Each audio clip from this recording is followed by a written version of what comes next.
today on 2+U Nevada. It's our favorite day. It's our Super Bowl. We just love it. This Friday is KTVN's biggest community outreach for the Food Bank of Northern Nevada.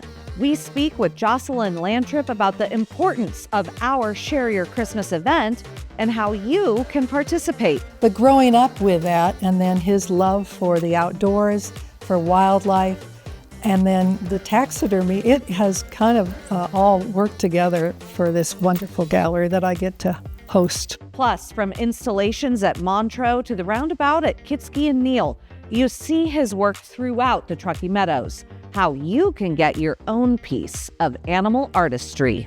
When we meet with our volunteers every day, we're talking about the child's individual diagnosis, what might ramp them up, what can ramp them down. And so we're really trying to create this fun buddy-buddy system. Family Respite Care has been around 3 decades and continues to help families in need of respite care. Now, the organization has removed its wait list. How you can find help. You're watching 2+U Nevada. Thank you for joining us for this edition of 2+U Nevada. I'm Sarah Johns, your host. Does your family have an elf?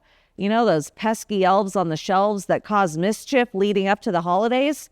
I always swore our family wouldn't adopt an elf until we needed that watchful eye all day long to help Santa see who was naughty and who was nice. Well, our elf has some fun ideas on where to hide. Sometimes I can't even find the darn thing, which almost led to chaos one morning when the elf was nowhere to be found. Today, our elf was found sitting inside Barbie's dream house with a Barbie face mask on. Apparently, he has a few bags under his eyes from all the round trips to the North Pole. I bring this up because our elf is running out of ideas on what to do. So if you have any ideas, please feel free to share them with us, and we will show some creative elves in town.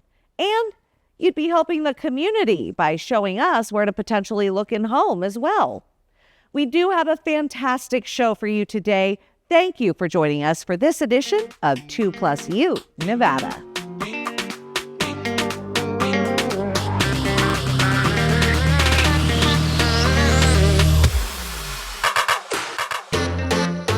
You are watching 2+U Nevada. Joining us this afternoon, Jocelyn Lantrip joins us from the Food Bank of Northern Nevada to talk about something very dear to all of our hearts here at KTVN, Share Your Christmas. Thank you for joining us, Jocelyn. Thank you for having me. So Share Your Christmas, in case you didn't know, in case you've been living under a rock, it is a full day drive that KTVN has done for what now, 30 plus years? This is the 33rd year. 33 years Yes. of Share Your Christmas. Yes. You know, this is huge. I remember when I was getting interviewed for this position, the general manager of the station said, now, just so you know, we have Share Your Christmas and you're going to be there and we're going to have fun. And this is a huge community-wide, multiple community-wide, like Northern Nevada event. Explain what Share Your Christmas means to the Food Bank of Northern Nevada. Well, to us, it's our favorite day. It's our Super Bowl. We just love it. And the way we are getting the whole community involved, and even in the rural areas. I mean, we have people out in Minden and Carson and Fernley now and in Reno Sparks. And people are giving food and money all throughout the day. And it is just so heartwarming to be out and see everyone chipping in. I absolutely love it. So what I'm curious about, and we'll go into the logistics of day of on Friday because we're going to want you to participate at home as well. But what I'm curious about is like last year, after Share Your Christmas and after you get all this food, tell me the logistics of that. Like, that seems like that would be a massive feat. Well, it is, because that food comes in and we actually have to process all of it. And so we're sorting it and putting it into category, and it goes out to our partner agencies. And there's 140 plus of those agencies all over our service area. And that's when the volunteers come in. So people think of volunteering in November and December, but really, we need people in January and February to help us get all of those donations out into the community. So there's still work to be done after the holidays. And after Share Your Christmas, how long does it take you to get all the food that's donated in these various regions into the warehouse? Or do they go to the warehouse? Do you take them directly from the GSR or the governor's mansion or from Minden and take them directly to one of your partner agencies? How does that work? So that's the unique thing about this drive. So all the food that's raised in Minden, for instance, will go to the Carson Valley Food Closet. So the food raised in your community stays in your community. And then all the food that is raised at GSR can go out to any of those agencies, including the ones in Elko and Winnemucca and all over. So that food is really for the whole 90,000 square miles. That is fantastic. Oh my gosh. I can only imagine, like I'm thinking in my head of delivery, of logistics, of pickup, of all the things. And so you really are working super duper hard after Friday. So thank you for that. So now let's get to Friday, because Friday is going to be so fun. It kicks off on KTVN at 4:30. We have live hits starting at the GSR. But people can start their drop-off at what time, 6 a.m.? 6 a.m. and to 6 p.m., so 12 hours. So you've got a lot of time. And this food drive is the easiest for the donor. You don't have to get out of your car. You just drive through. Volunteers will help guide you and will unload the donations right out of your car, whether it's food or money, either way, and you'll be on your way. It's very simple. I love that. And what I love too is, okay, so 6 a.m. and you're like, who's going to be donating? I tell you what, go in your pajamas. You don't even have to brush your teeth. Okay, maybe you should. But seriously, get in your car, go in your pajamas, do the drop off, and then go home and get ready. And you've done your good deed. Yeah, you can get it out of the way early in the morning, and we'll be there. Like you said, starting at 4:30, just because you guys are on, and so it just seems like we should be there too.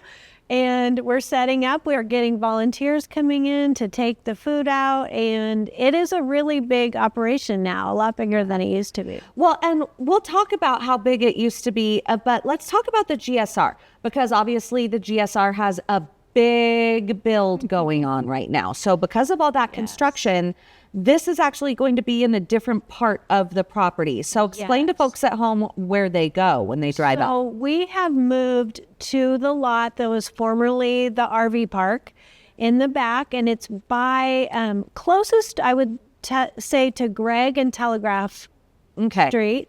So that entrance is the closest way, but wherever you come in the GSR, you'll find us.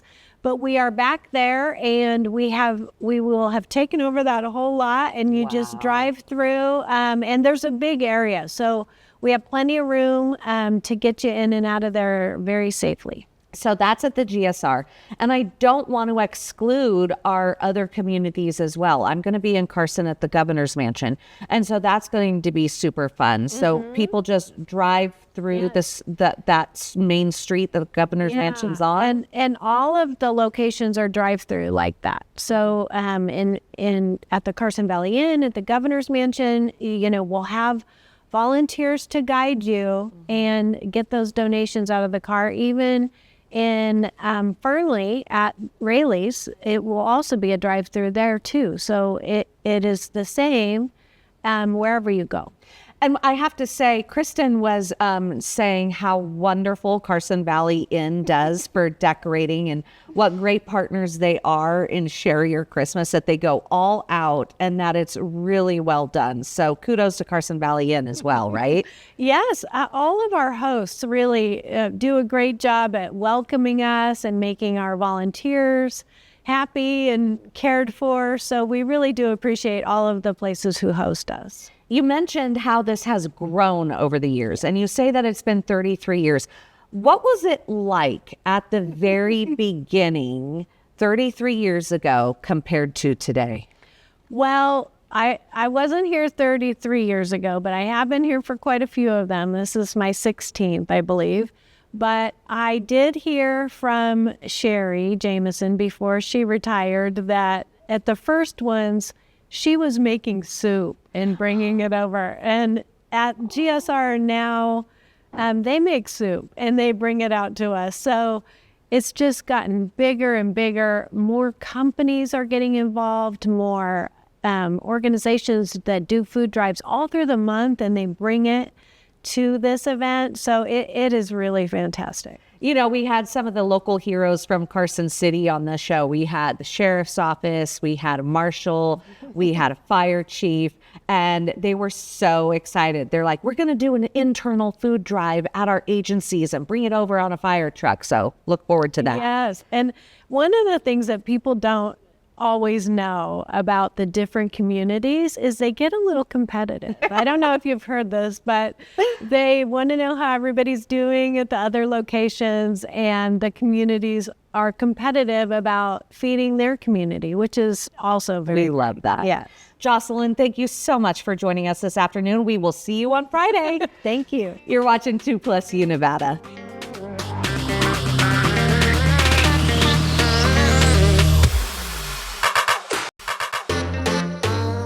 You are watching 2+U Nevada. I'm here with Kathleen Boyce at Animal Artistry. Absolutely gorgeous studio here, Kathleen. Thank you for having us here. Oh, my pleasure. Now let's talk about, aside from Animal Artistry just being a phenomenal location for taxidermy art, you also have your late husband, Michael, and his father, and many local artists with their painting artwork here featured, and even their sculptures. Yes, right. We have Michael's bronzes, which are featured here. They're either for indoors or outdoors, depending on, your desires. We have them all over town. You can see them. You were telling me that he has sculptures in some major intersections and communities here in Reno. Yeah, Kitski Roundabout, there's some mule deer, a few of these. The Montreux Golf Course has a beautiful series of mule deer all throughout. And then the Monte Rosa community on the Mount Rose Highway has a whole series of wildlife pieces up there. There's other golf courses around and throughout California and different areas that have taken them too. He is so well known, and the fact that people can walk through this beautiful gallery, this beautiful location, and get up close and personal with his art, that in and of itself is super cool. Well, he produced quite a bit too, so there's a lot to see, and I like to kind of keep rotating. His painting came later in life. He started with sculpture, which was kind of an evolution from taxidermy, because he sculpted mannequins, which were bought by some very well-known mannequin companies and now are part of their inventory. But then he moved into more of the bronzes. From there, he moved into painting, and so it's just kind of a fun little evolution to watch and be a part of. And it's so cool to see that evolution in person, and it just speaks to the artist's mind, right? Because you see him evolve as an artist when you walk through this building. Absolutely. Started when he was very young. His father was a commercial artist and a fine artist, and we have a few of his pieces here as well. But growing up with that, and then his love for the outdoors, for wildlife, and then the taxidermy, it has kind of all worked together for this wonderful gallery that I get to host. What was it like being his spouse and being the support, no, really, the support person for this artist's mind? Well, I have to tell you, we have a studio up at our home, and my daughter and I refer to it as the asylum, because it was a place where he really lost himself and where he gathered himself, from the business of taxidermy and whatever. So yes, it's fun. Well, you are now sharing his work with the community and have a sale going. So tell us a little bit about that. Yeah, right now we're 50% off on Michael's pieces, both the bronzes, and then another 25% off on the paintings, whatever is in the gallery. Some of these we have to order. The bronzes, when they go to a foundry, it's 9 to 12 months before we can get them back. But we're ready to deal with whatever people need and want. But these are beautiful. You have to see them in person. And I was telling you before we started this interview, my friends just bought a home, and I'm like, oh my gosh, they are so going to want to come here. Welcome. Yes, to get this art. I mean, it's beautiful too because you have landscape pieces, you have wildlife pieces, and I'm talking paintings, right? Like landscape and wildlife. And then when it comes to the bronzes, you have wildlife and you have people. It's absolutely, it runs the gamut. Yes, and we have originals as well as prints and smaller items as well. So we've got a good variety, I think. Well, thank you so much for sharing a little bit of Michael with us. And we just absolutely appreciate you inviting us into the gallery. Can people just walk in, or do they need an appointment? No, we're open Monday through Friday. The gallery hours are 10 to 3. And but because of the taxidermy studio, this is a secret. You can come in as early as 7. But really, it's planned for an hour or half an hour and walk through. It's just, there's a lot to see. There's artifacts as well as paintings, special taxidermy novelty items, making candle holders out of different pieces of taxidermy, so yeah. This sale, this gallery sale that you're having, does it have an end date? What are the dates of the sale? I plan on going through the end of the year, so December 31st. Well, Kathleen, thank you so much. The corner of Vassar and Terminal.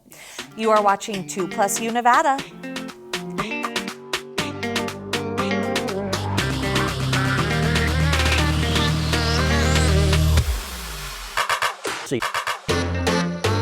You are watching 2+U Nevada. Joining us this afternoon, we have Brian Bosma, the Executive Director of Family Respite Care, formerly known as RAVE. And Brian, thank you so much for joining us this afternoon. I am so excited to be here and talk about all the wonderful things our organization is up to in the last 30 years. I can't believe it. You just said 30 years. Well, used to be known as RAVE, rebranded into Family Respite Care of Nevada. So forgive me if I stumble over my words, but I cannot get over the phenomenal work that you do. And I can't get over that it's been 30 years. It's been 30 years. We provided over 300,000 hours of respite care for children with disabilities, ages 3 months all the way up to 28 years old. And I have to say, the center is all about fun. And one of the kiddos made you this bracelet that they wanted to give to you.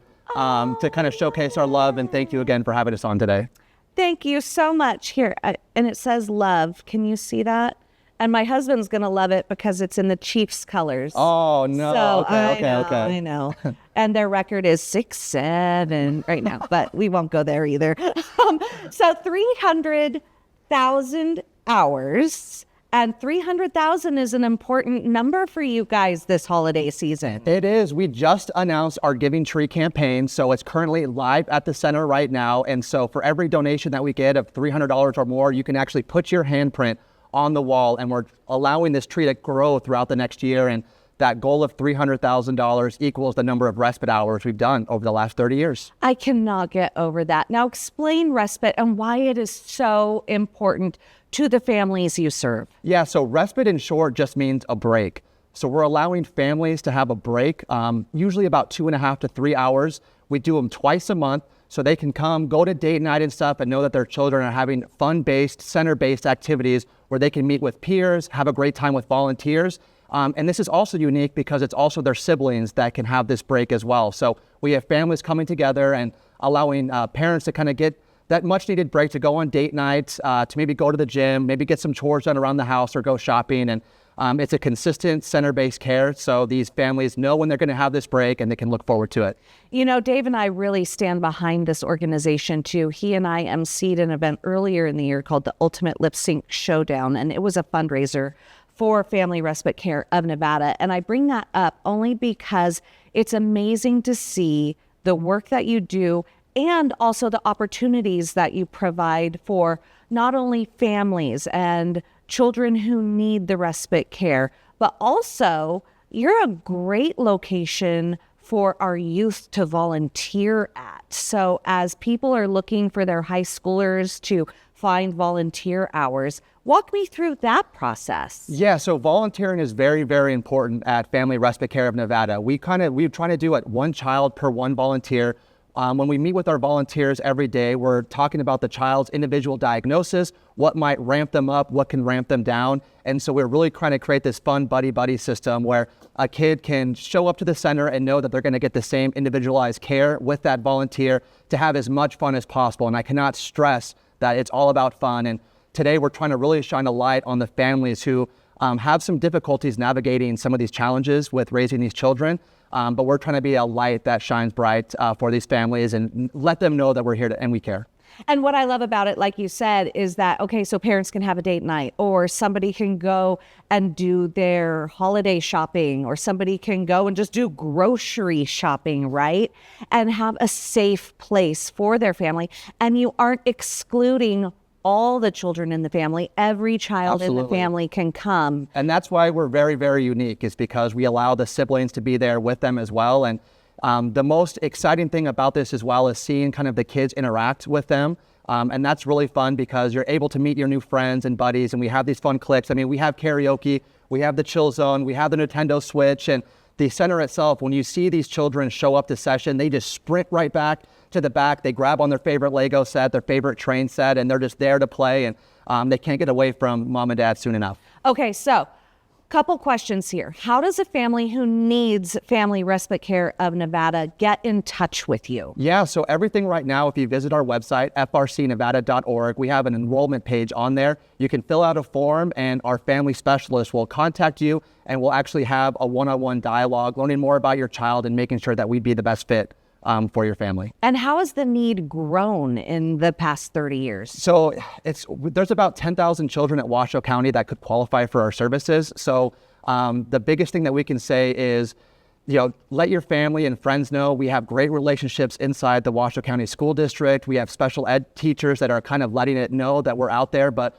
we're really trying to be word of mouth and trying to bring some attention to the families and trying to grow. We switched it off right now, so we currently don't have a wait list. So we have about 10-15% capacity at the center right now. So if you have a family member or if you know somebody that can really benefit from our services, reach out. We'll meet with you right away and get you plugged in.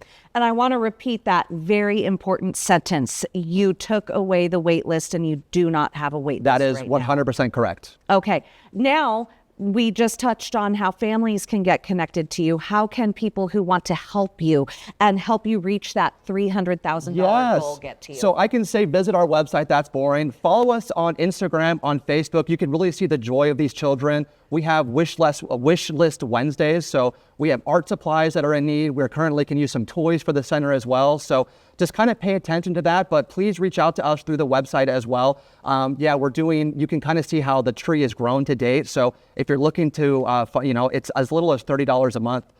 Can kind of get your impact really shown here at the center. That's fantastic. And are you going to leave the tree up, you said? It'll it's be going there. to be an installation on the wall for years to come? It'll be there for years to come, and you can see the hands grow throughout it. So we have about 12 sets of hands on there, and we have about another 15 people in the queue. So we're giving tours to people, showing them the center at its great use and what it does, because we're aftercare center based. So we're giving tours right now. So if you're curious to see what the center has in store, you want to see the wall in action, you want to see some of the fun activities and stuff that we have planned in our curriculum, we'd love to give you a tour. Okay, so we've got your website, we've got your social medias. Where is the center? It's right around the corner at 555 Reactor Way. Okay, and a phone number?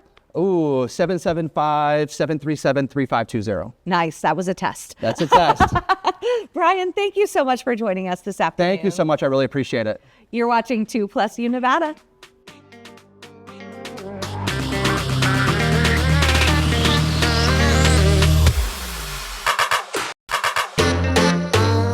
Watching 2+U Nevada, and Clay Hall, President-elect of WIN Speaker Series, joins us this afternoon. Clay, thank you so much for joining us. Thanks. Great to be here. So tell us a little bit about WIN Speaker Series. I absolutely love this organization and attending these breakfasts. Yeah, so WIN has been around, since 1968. It was started as Western Industrial Nevada. A bunch of guys came together and said, hey, we want to promote our warehousing space here in Northern Nevada. And it's morphed over time, and now it's called WIN Speaker Series. And we bring speakers in from outside the area to motivate and elevate and educate. I have absolutely loved attending these breakfasts for years because it seems like every time you leave, you've got like an actionable list of stuff that you can do to better your life, either personally or professionally. Yeah, absolutely. And we touch on things that are relevant for folks. Right? So we've talked about social media, right, and how to engage. And you'd think, oh, social media is kind of overdone. People, but oh my gosh, I know what to do today on my LinkedIn page. We did a session on AI. Right. That one was amazing. That was great. Oh my gosh, I took away so much on that. Yeah. I actually implemented one of the tools in my inbox, and it saves me so much time. Yeah. You do learn things that are actionable that you can apply to your everyday life, whether personal or professional. So when it comes to these events, how many do you hold a year? We do 10 a year. And so we take some time off around the holidays. So our next one, comes up in December. But throughout the year, it's 10.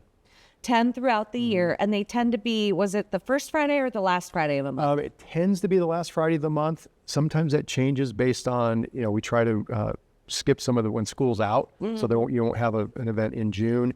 And then we come back, try to not make it so long since we've been gone. So it might be like mid-July, not, Right, mid-July. right. No, you're really smart with the calendar too, because you recognize, no one's going to be here if they're all out on summer break. Exactly. And we found that out the hard way, right? Right. And these breakfasts are held where? They're held at the Atlantis, and there's signage when you get there. They start at 7:30. Doors open at 7:30. Program starts at 8 for networking, and they go to about 9:30. And the speakers that you bring in, Clay, they aren't local speakers. You're bringing in speakers that are really like well-known. You've brought in Olympians, you've brought in AI experts, like global experts. How do you source these speakers? So we access some of the speakers bureaus, and usually they have really great referrals to us. And then also our personal networks. One of the people we brought in was somebody that I knew from LinkedIn, didn't actually know that person personally, but saw as real and said, hey, we should probably bring in this individual. And he was fantastic. That's so cool. And I said at the beginning of this segment that you're president-elect. Yep. So you've got some massive shoes to fill because this organization has been around so long. What are your future plans for WIN? Well, right now it's getting my arms around, what we do. There are some great board members that are kind of helping, prime the pump for becoming the president next year. What I really foresee is making the networking more than just on those Fridays, though. Is maybe having some other events. Maybe it's we meet for drinks and talk. Maybe it's, hey, what did y'all learn at the last one? And we all come together and talk about it. So there's some things like that, and some more check-ins with the members, so that they feel they're getting a little bit more value out of the organization than they might today. Yeah. And maybe having those happy hours or get-togethers like that would be fun, because you can't have bottomless mimosas on a Friday before work. Well, you could, but it wouldn't go well at the office. Clay, this is so cool, and I am so excited that you are the incoming president-elect of WIN. For this organization, and it's so highly esteemed in the community, to have been around so long, there is really a secret sauce to WIN. There is, and like most membership organizations, people challenge through. We're challenged through 2020 and 2021. We're coming back. We've got about 115 people on average that come in on those Fridays. We had 175 last time, so our goal is really to keep building that and build our membership. I have to tell you guys, this is a little behind the scenes. The very first time I ever attended WIN, my co-anchor Brent Boynton said, Sarah, you need to go to WIN. It's where the who's who of Reno goes to get to know one another. And he was the first person to take me to a WIN event, and I have loved it ever since. And for anyone who knows Brent Boynton, I just adored that man. So he's the one who introduced WIN to me. Yeah, fantastic. If anyone is interested in becoming a member of WIN, where do they go for more information? You can go to winspeakerseries.com, and you can either register for an event, or you can look up and you can become a member. Okay, and memberships are 1 year? 1 year, $389 for 1 year. Oh, that's great. And there's also a lot of sponsorship opportunities, too, for local businesses. Clay, thank you so much for joining us this afternoon. You're watching 2+U Nevada.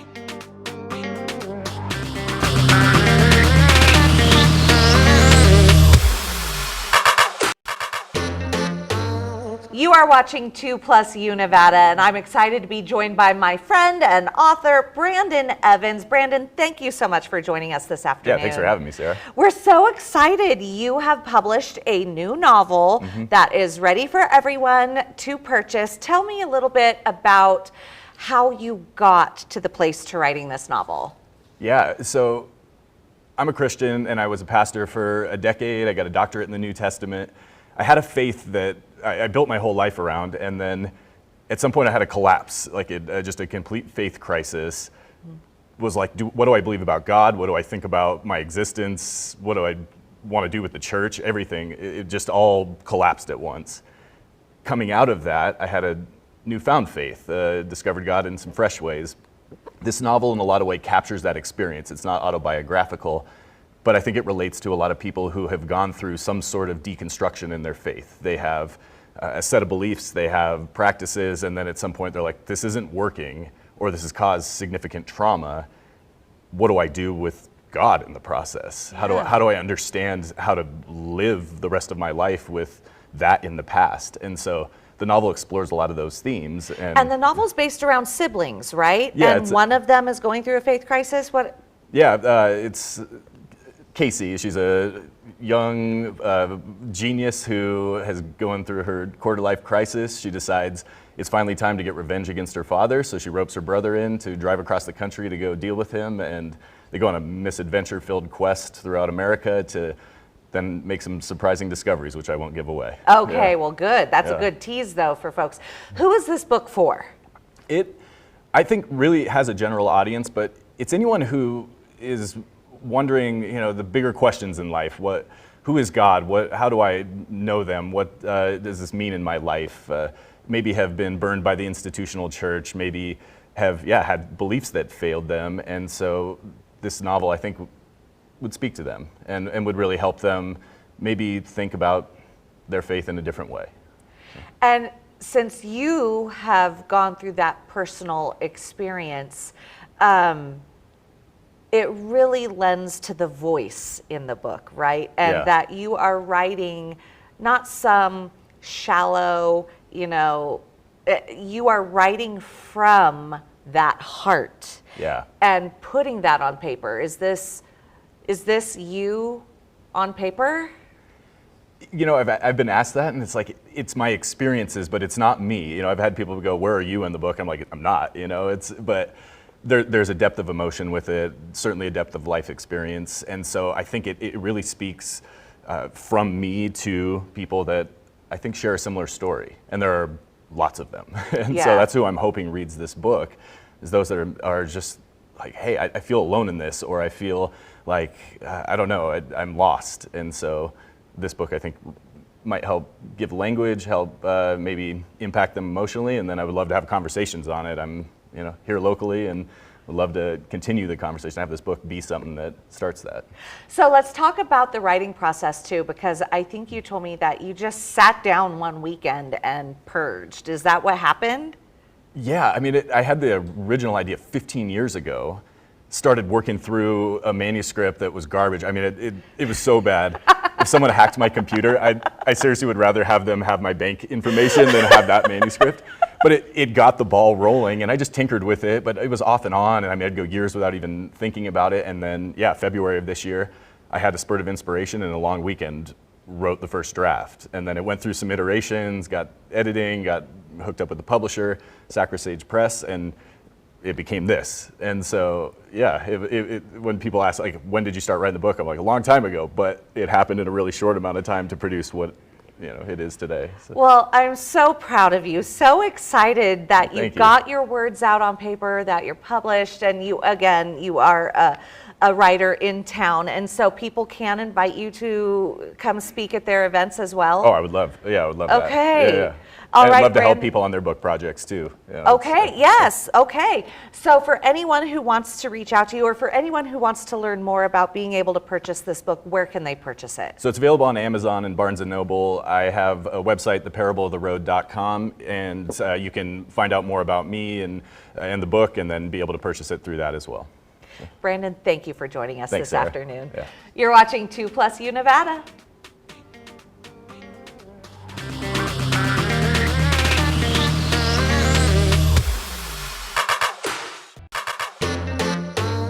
Welcome back. The holidays are a time for traditions, but one tradition almost ended because it came so close to destruction. Christmas Tree Lane was surrounded on all sides by this year's wildfires in Alta, Dena, California, just outside Los Angeles. Somehow, Christmas Tree Lane survived, and last night it thrived. CBS's Carter Evans chronicles this Christmas miracle. It's the spectacle Alta Dena wants to be known for. A dazzling display of thousands of lights on what's known as Christmas Tree Lane. It's giving us joy and hope and happiness and togetherness. But this year, the century-old tradition almost didn't happen. And it's especially spectacular tonight because of the fire. Back in January, wildfire ripped through this community, destroying 9,000 structures and killing 19 people.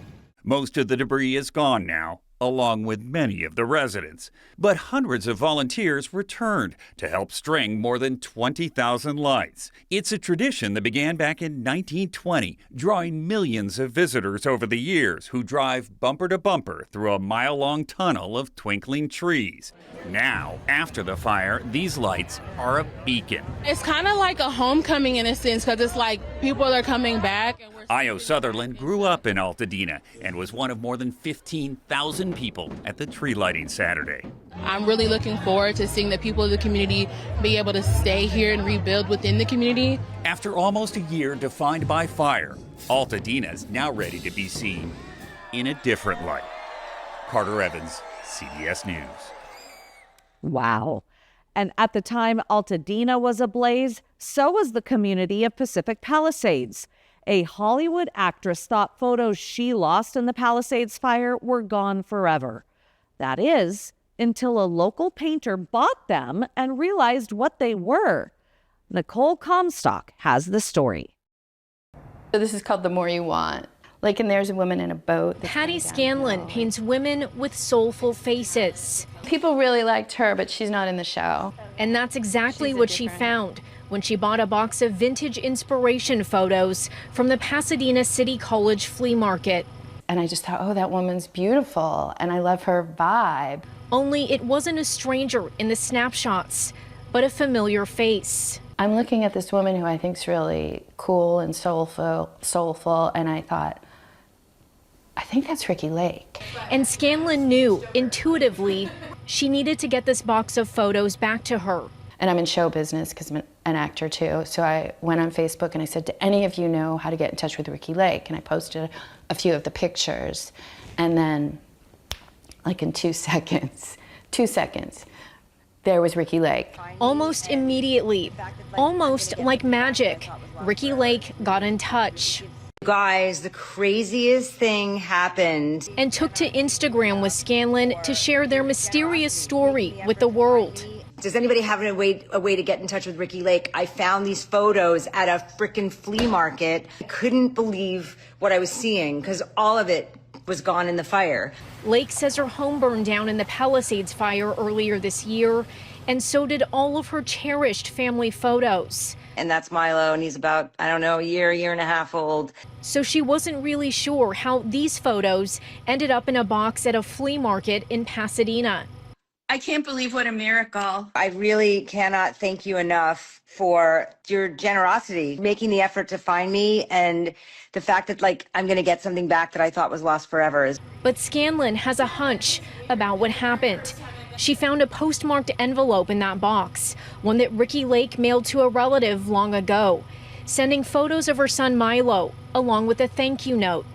She wonders if the photos were relocated during an estate sale, and if they would have been lost forever, if not for just the right person, looking for just the right soulful face to paint. It was like it was meant to be. It was like this thing in the universe that just said, you're gonna get those photos and you're gonna give them to Ricki. It's like the Twilight Zone, but an upbeat one, like if the Twilight Zone were happy.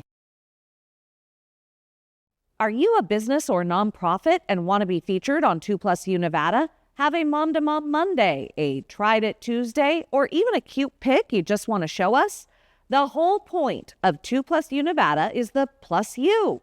You can send us your content by visiting our website. Head to 2news.com and click on 2+U Nevada. Or you can email us at 2+UNevada@ktvn.com. We'll be right back.